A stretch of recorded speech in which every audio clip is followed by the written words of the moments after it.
News, सच जरूरी है। नमस्कार, MNS न्यूज लाइव में आप सभी का स्वागत है। मैं हूं आपके साथ अर्शी अंसारी। आइए देखते हैं देश और दुनिया की तमाम खबरें। बिल पर बिल लाए जा रहे हैं, उन्हें पारित किया जा रहा है। राघव चड्ढा केंद्र से बोले, जब तक नो कॉन्फिडेंस। जी हाँ, आम आदमी पार्टी के नेता और राज्यसभा सांसद राघव चड्ढा ने शुक्रवार को जारी बयान में कहा, लोकसभा अध्यक्ष द्वारा अविश्वास प्रस्ताव स्वीकार किए जाने के बाद संसद में कोई विधेयक पेश नहीं किया जाता है, लेकिन हम देख रहे हैं कि कई विधेयक संसद में पेश और पारित किए जाते हैं। मैं अध्यक्ष से अपील करता हूं कि कोई विधायी कार्य लोकसभा ना करे। जी हाँ, इसके अलावा उन्होंने कहा कि मणिपुर हिंसा को लेकर कहा जा रहा है कि विपक्ष गठबंधन इंडिया यानी INDIA ब्लॉक का एक प्रतिनिधि मंडल मणिपुर के लोगों को समर्थन प्रदान करने और उनके साथ एकजुटता से खड़े होने की आशा के साथ वहां का दौरा करेंगे। विपक्षी गठबंधन इंडिया की टीम वहां का जायजा लेकर वापस दिल्ली आए और संसद में सरकार को डिटेल में जानकारी दे। इंडिया के प्रतिनिधि मंडल को सरकार को ये भी बताना होगा कि वहां पर वास्तव में क्या हो रहा है। जी हाँ, वहां की जमीनी हकीकतें क्या है। उन्होंने कहा कि जहां तक मुझे जानकारी है, मणिपुर से बीजेपी MLA भी बता रहे हैं कि वहां जो हो रहा है जो अच्छा नहीं है। केंद्र में मणिपुर हिंसा मामले की जांच CBI से कराने का फैसला बहुत विलंब से लिया है। 85 दिनों बाद केंद्र सरकार ने ड्रग्स मामले की जांच CBI को सौंपी है।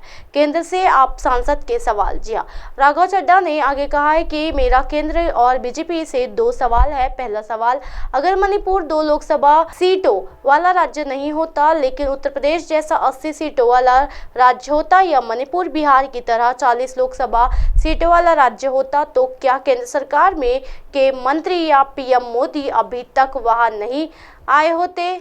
मेरा मानना है कि वो यहाँ जरूर गए होते। दूसरा सवाल, अगर मणिपुर में गैर BJP शासित सरकार होती तो वहाँ पर अभी तक क्या राष्ट्रपति शासन लागू नहीं हो गया होता?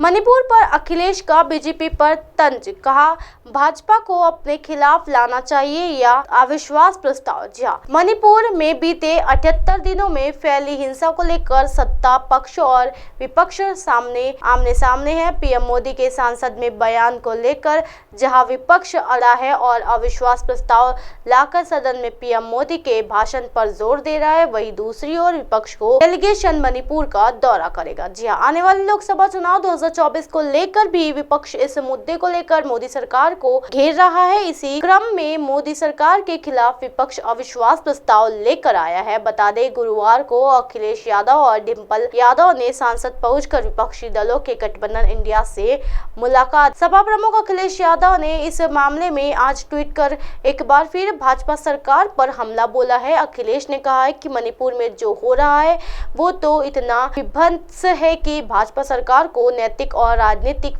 जिम्मेदारी लेते हुए अपने खिलाफ ही अविश्वास प्रस्ताव लाना चाहिए था। जी हाँ, इससे पूर्व अखिलेश ने ट्वीट कर कहा था कि इस नाकाम सरकार से क्या उम्मीद करना, अमर शहीद अपनी शहादत से रोशन रहेंगे। अखिलेश यादव ने 3 दिन पूर्व सत्ता पक्ष पर हमलावर होते हुए कहा था कि मणिपुर में सत्ताधारियों की आंख को पानी मर गया है, जो ऐसे बयान दे रहे हैं कि ऐसे एक नहीं अनेक केस हुए हैं। अगर उन्हें सब पता है तो उनको सत्ता में रहने का हक एक पल के लिए भी नहीं है। जी हाँ, मणिपुर के हालात के लिए RSS की नफरत की नीति और भाजपा की वोट की राजनीति जिम्मेदार है।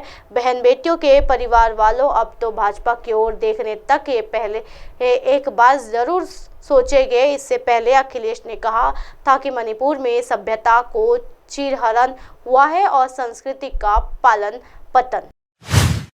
भारी बारिश और बाढ़ के मद्देनजर अमित शाह का तेलंगाना दौरा स्थगित। केंद्रीय गृह मंत्री अमित शाह का 29 जुलाई को होने वाला तेलंगाना दौरा स्थगित। राज्य में भारी बारिश और बाढ़ के मद्देनजर स्थगित कर दिया गया है। जी अमित शाह को शनिवार को हैदराबाद में कुछ कार्यालयों में शामिल होना था। उन्हें फिल्म नगर में होने वाले एक कार्यक्रम में सामाजिक प्रभावशाली व्यक्तियों से भी मुलाकात करनी थी। इससे अलावा वरिष्ठ भाजपा नेता का आगामी विधानसभा चुनाव के लिए पार्टी की तैयारियों के सिलसिले में राज्य के भाजपा नेताओं से भी मिलने का कार्यक्रम था। जी हाँ, राज्य में नेतृत्व परिवर्तन के बाद अमित शाह की ये पहली बैठक थी। 2 महीने में दूसरी बार अमित शाह का तेलंगाना दौरा टाला गया। जी हाँ, 2 महीने में ये दूसरी बार है जब अमित शाह का तेलंगाना दौरा टाला गया है। पहले उनका 15 जून को राज्य का दौरा करने को कार्यक्रम था।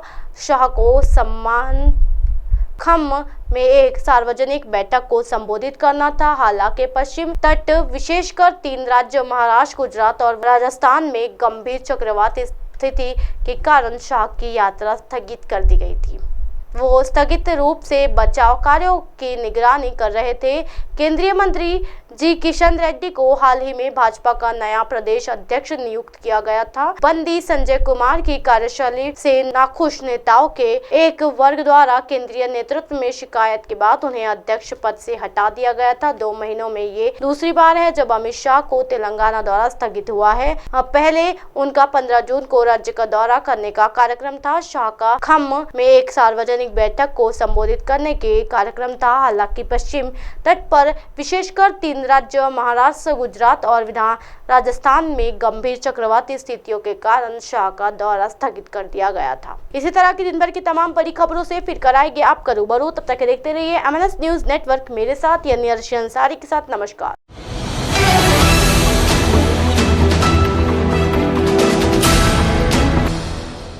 ये है MNS न्यूज नेटवर्क और आप देख रहे हैं MNS न्यूज।